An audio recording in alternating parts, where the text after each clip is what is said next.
नमस्कार, स्वागत है। मैं हूं कृष्णानंद सिंह और आप देख रहे हैं YouTube channel education portal Krishna. आज हम लोग इस वीडियो के माध्यम से 50 वस्तुनिष्ठ प्रश्न का अध्ययन करने वाले हैं। वह सभी प्रश्न कला और संस्कृति, फिजिक्स, केमिस्ट्री, बायोलॉजी, खेल कूद, कंप्यूटर, भूगोल, इकोनॉमिक्स यानी कि अर्थशास्त्र, भारतीय राज्य व्यवस्था और इतिहास के प्रश्न हैं। 5-5 प्रश्न संग्रह किया गया है और परीक्षा के लिए जो संभावित वस्तुनिष्ठ प्रश्न है इसका नमूना इस वीडियो में हम लोग देखेंगे।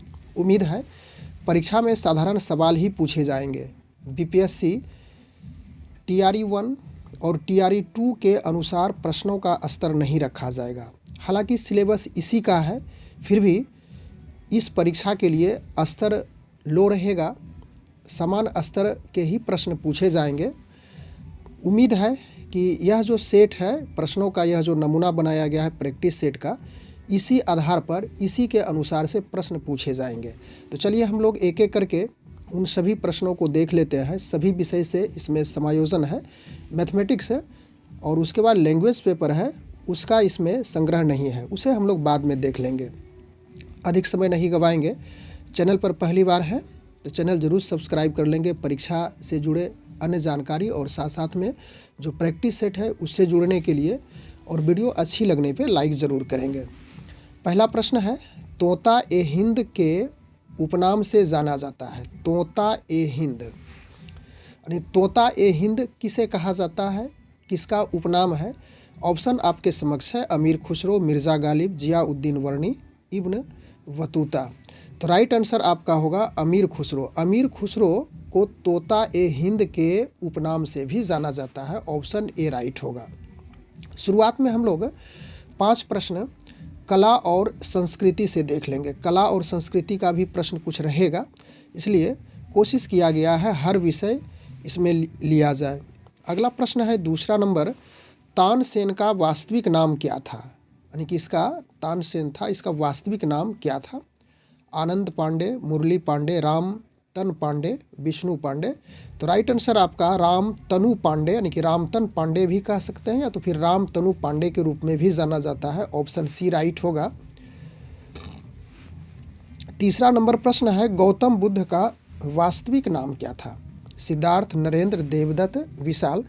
तो गौतम बुद्ध का वास्तविक नाम सिद्धार्थ था, यानी सिद्धार्थ के नाम से भी गौतम बुद्ध जाने जाते थे। ऑप्शन ए राइट होगा आपका। इसके बाद अगला प्रश्न है चौथा नंबर, स्वामी विवेकानंद का वास्तविक नाम क्या था?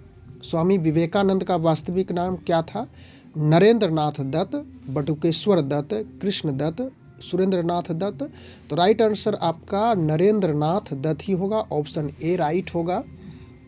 अगला प्रश्न है 5वां नंबर, मुखौटा नृत्य का संबंध किस नृत्य शैली से है? मुखौटा नृत्य का संबंध किस नृत्य शैली से है? कथकली, कुचिपुड़ी, ओडिसी, मणिपुरी।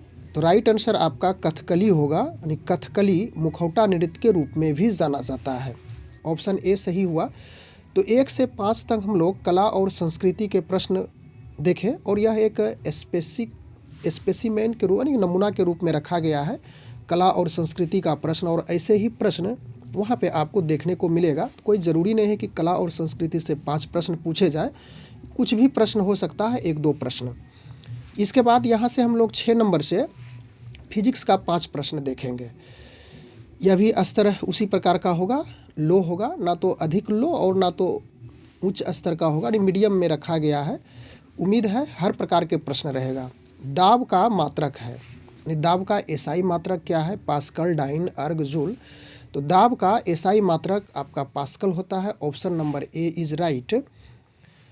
अगला प्रश्न है 7वां नंबर, सभी प्रश्न फिजिक्स का रहेगा। 5 प्रश्न देखेंगे। चाबी भरी घड़ी में कौन सी ऊर्जा स्थित होती है? यानी चाबी भरी यानी कि घड़ी में चाबी दी जाती थी पहले, तो आपने चाबी उसमें फूल कर दिया तो कौन सी ऊर्जा संचित हुई? गतिज ऊर्जा, स्थितिज ऊर्जा, यांत्रिक ऊर्जा या संचित ऊर्जा? तो आपका यहाँ पे राइट आंसर स्थितिज ऊर्जा होगा। ऑप्शन नंबर बी सही होगा, यानी स्थिति के कारण जो ऊर्जा हुई वह स्थितिज ऊर्जा कहलाती है। अगला प्रश्न है 8वां नंबर, मानव शरीर का तापमान 98.6 डिग्री यानी कि 98.6 डिग्री फ़ारेनहाइट होता है। फ़ारेनहाइट स्केल यानी इस स्केल की सहायता से आप शरीर का तापमान यदि मापे हैं तो 98.6 डिग्री फ़ारेनहाइट होता है या नॉर्मल टेम्परेचर है, और इसी टेम्परेचर को आपको सेल्सियस में बताना है कितना होगा। तो राइट आंसर आपका 37 डिग्री सेल्सियस होगा, ऑप्शन नंबर सी, यानी कि 37 degree Celsius equal to 98.6 degree Fahrenheit होता है। इसके बाद अगला प्रश्न है 9 नंबर, पानी का घनत्व किस ताप पर अधिकतम होता है? यानी पानी का घनत्व, पानी का जो डेंसिटी है वह किस टेम्परेचर पर मैक्सिमम होता है, यह पूछा गया है। तो 0 degree Celsius, 0 degree Celsius, 4 degree Celsius, -4 degree Celsius और 100 डिग्री सेल्सियस है। तो राइट आंसर आपका यहाँ पर 4 degree Celsius, option B right होगा। अगला प्रश्न है 10 नंबर, प्रकाश का वेग अधिकतम होता है, यानी कि प्रकाश का वेग किस में अधिकतम होता है? हीरा में, निर्वात में, पानी में, कांच में। निर्वात कहने का अर्थ हो गया कि जहाँ पे हवा भी नहीं हो, तो ऐसी स्थिति में प्रकाश का वेग अधिकतम इसी में होता है, निर्वात में, ऑप्शन बी राइट होगा।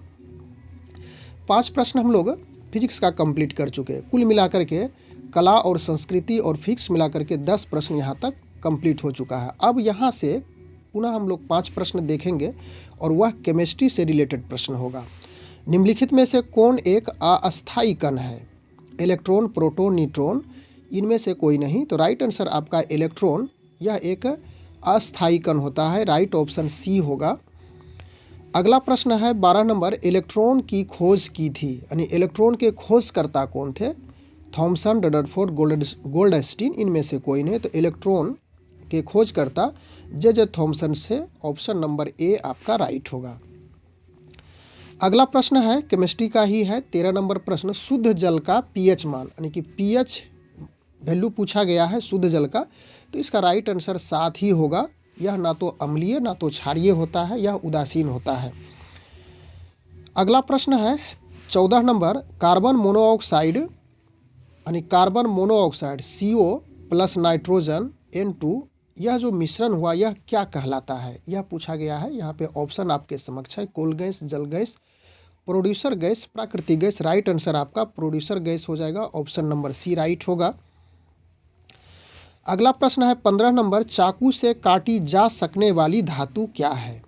तांबा, लोहा, सीसा, सोडियम। तो सोडियम एक ऐसा धातु है जिसे आप चाकू की सहायता से भी काट सकते हैं। तो सोडियम आपका यहाँ पे राइट आंसर हो गया। अब यहाँ से पुनः हम लोग 16 नंबर प्रश्न से बायोलॉजी का प्रश्न देखेंगे। टिक्का रोग, टिक्का रोग किस फसल में होता है? टिक्का एक प्रकार का रोग है जो कि फसल में होता है। तो किस फसल में? सरसों, धान, बाजरा, मूंगफली। तो टिक्का रोग आपका मूंगफली में होता है, राइट आंसर डी हो गया। अगला प्रश्न है 17 नंबर, मृदा अपरदन रोका जा सकता है। यह जितना भी प्रश्न यहाँ पे संग्रहित है, जितने भी प्रश्नों का संग्रह सभी विषय से किया गया है, जो यह बीपीएससी के द्वारा किसी न किसी एग्ज़ाम में पूछे गए हैं। आपको लगता होगा कि काफ़ी आसान सा प्रश्न का यहाँ पे संग्रह है, लेकिन ऐसी बात नहीं है। यह सभी प्रश्न बीपीएससी के पैटर्न के आधार पे कोई ना कोई परीक्षा में पूछा गया है, लेकिन यह आपको लगेगा कि सिंपल है। चलिए हम लोग आगे बढ़ते हैं, बायोलॉजी का प्रश्न देखेंगे यहाँ से। अगला प्रश्न है, पीछे एक प्रश्न देख चुके हैं, अगला प्रश्न है बायोलॉजी का ही, मृदा अपरदन रोका जा सकता है। मृदा अपरदन कैसे रोका जा सकता है? अति चराई द्वारा, वनस्पति उन्मूलन द्वारा, वन रोपण द्वारा, पानी पक्षी संख्या में वृद्धि द्वारा। तो राइट आंसर आपका होगा मृदा अपरदन, यानी कि मृदा के कटाव को रोकने का एक तरीका है वन रोपण द्वारा, यानी कि वन वृक्ष को लगा करके मृदा के अपरदन को रोका जा सकता है। ऑप्शन सी आपका राइट है। अगला प्रश्न है 18 नंबर, मनुष्य में कुल हड्डियों की संख्या कितनी होती है? तो राइट आंसर आपका यहाँ पे 206 हड्डी होगी, ऑप्शन नंबर बी राइट होगा। अगला प्रश्न है 19 नंबर, मानव हृदय में कितने कोष्ठक पाए जाते हैं? 2, 3, 4, 5 है। तो मानव हृदय में आपका 4 कोष्ठक पाया जाता है, ऑप्शन नंबर सी राइट होगा। अगला प्रश्न है 20 नंबर, निषेचन की क्रिया कहाँ होती है? निषेचन की क्रिया कहाँ होती है? गर्भाशय में, अंडवाहिनी में, ग्रंथि में, इनमें से कोई नहीं। तो निषेचन की क्रिया अंडवाहिनी में होती है, ऑप्शन नंबर बी राइट होगा। बी 20 नंबर प्रश्न यहाँ यानी कि 16 से 20 तक बायोलॉजी का देखें। अब आगे 21 से हम लोग 25 तक खेल कूद से रिलेटेड कुछ प्रश्न देखेंगे।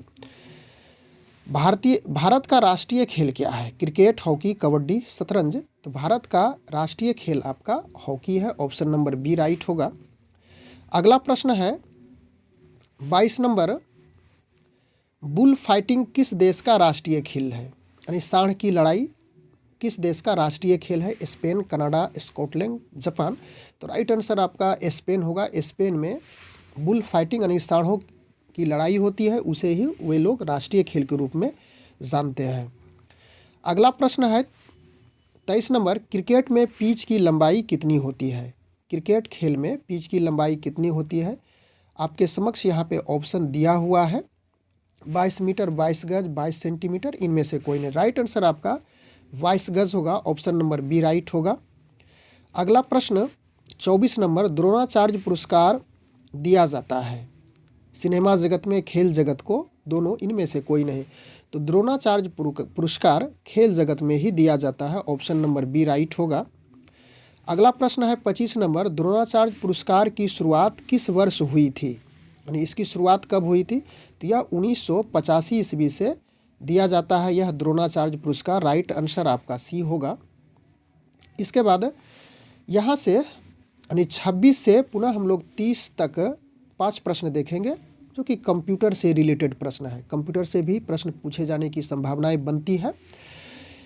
पहला यहाँ का 26 नंबर प्रश्न है कंप्यूटर से रिलेटेड। पहला प्रश्न होगा, कंप्यूटर के मस्तिष्क को कहा जाता है स्मृति, कुंजी पटल, सीपीयू, हार्ड डिस्क। तो कंप्यूटर के मस्तिष्क को सीपीयू कहा जाता है, ऑप्शन सी राइट होगा। अगला प्रश्न है 27 नंबर, स्टोरेज माध्यम की क्षमता की इकाई क्या है? स्टोरेज माध्यम की क्षमता की इकाई क्या है? बाइट, बीट, वर्ग, घन मीटर। तो राइट आंसर आपका यहाँ पे बाइट हो जाएगा।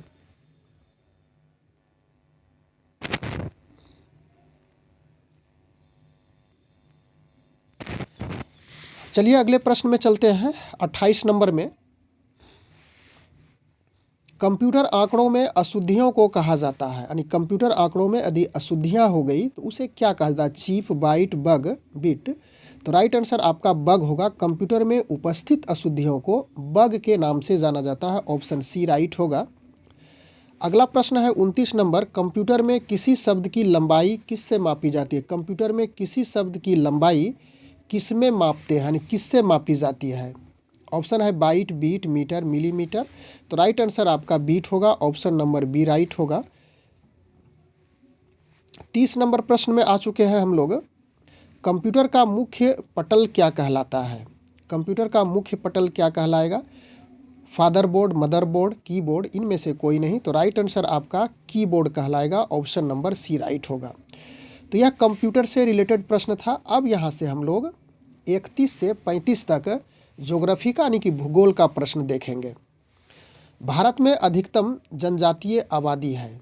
भीलों की, संथालों की, नगाओं की, मुंडाओं की। तो राइट आंसर भारत में अधिकतम जनजाति भीलों की पाई जाती है, ऑप्शन नंबर ए सही होगा।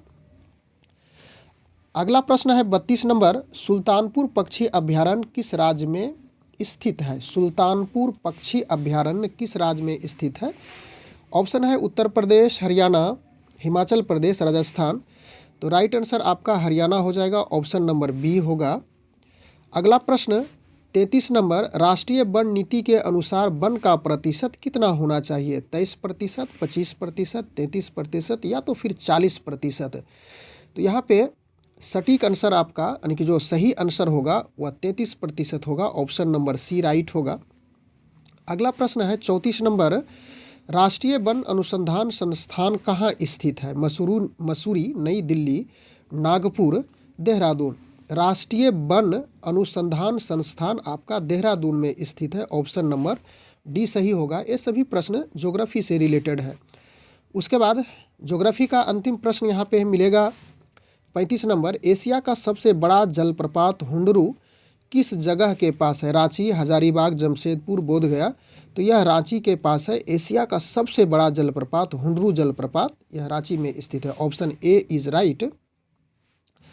अब यहाँ से पुनः हम लोग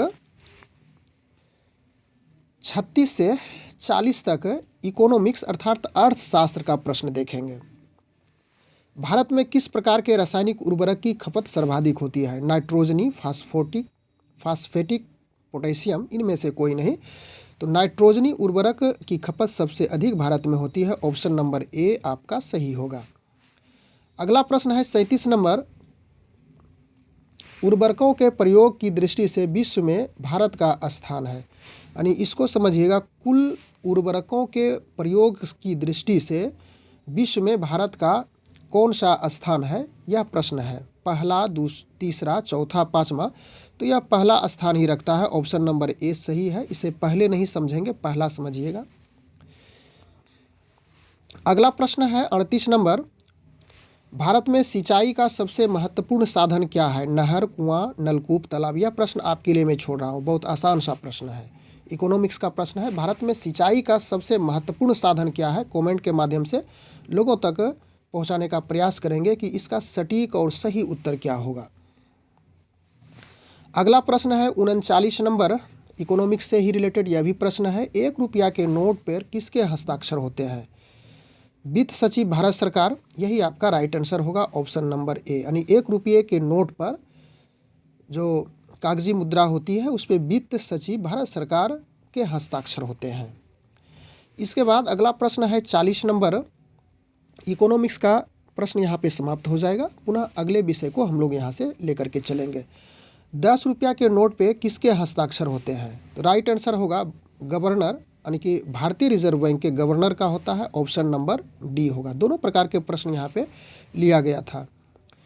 अब यहाँ से हम लोग भारतीय राज्य व्यवस्था यानी कि सिविक्स का कुछ प्रश्न देखेंगे। पिछड़ा वर्ग आयोग का गठन कौन करता है? राष्ट्रपति, प्रधानमंत्री, लोकसभा अध्यक्ष, गृह मंत्री। तो पिछड़ा वर्ग आयोग का गठन आपका राष्ट्रपति करता है। Option number A is right. अगला प्रश्न है 42 नंबर। प्रथम पिछड़ा वर्ग आयोग के अध्यक्ष कौन थे? काका कालेलकर। यही आपका राइट आंसर होगा। काका कालेलकर प्रथम पिछड़ा वर्ग आयोग के अध्यक्ष थे। अगला प्रश्न है 43 नंबर। उपचुनाव कराया जा सकता है, यानी कि उपचुनाव कब कराया जा सकता है? 2 वर्ष के बाद, 3 वर्ष के बाद, 5 वर्ष के बाद या कभी भी। तो उपचुनाव कभी भी कराया जा सकता है। Option number D is right. इसके बाद अगला प्रश्न है 44 नंबर। भारत में मतदान की आयु सीमा 21 वर्ष से घटकर 18 वर्ष किया गया, यानी पहले 21 वर्ष था, उसके बाद घटा करके 18 वर्ष किया गया। तो वह कब किया गया था?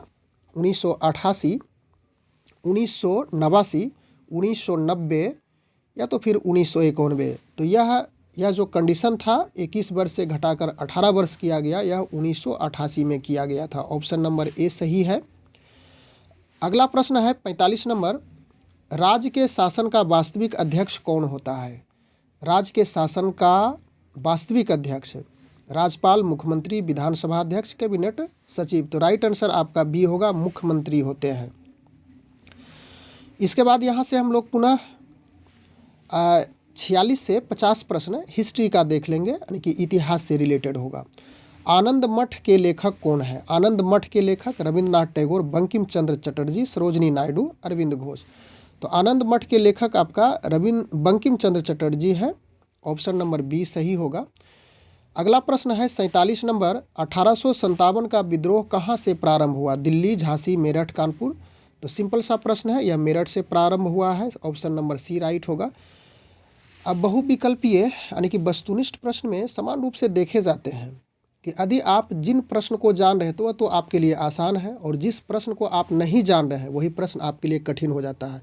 इसलिए मेरे दृष्टिकोण से जो हमारी समझ, हमारी सोच बताती है कि जो वस्तुनिष्ठ प्रश्न है ना तो अधिक हल्का ना तो अधिक भारी होता है, लेकिन जो उसका लेवल है, स्तर है, उस अनुसार से कुछ हल्का और भारी होता है। लेकिन जानने की यदि बात करें तो जान रहे हैं तो हल्का, नहीं जान रहे हैं तो भारी हो जाएगा। चलिए अगला प्रश्न चले 48 नंबर। आधुनिक भारत में हिंदू धर्म में पहले सुधार आंदोलन था।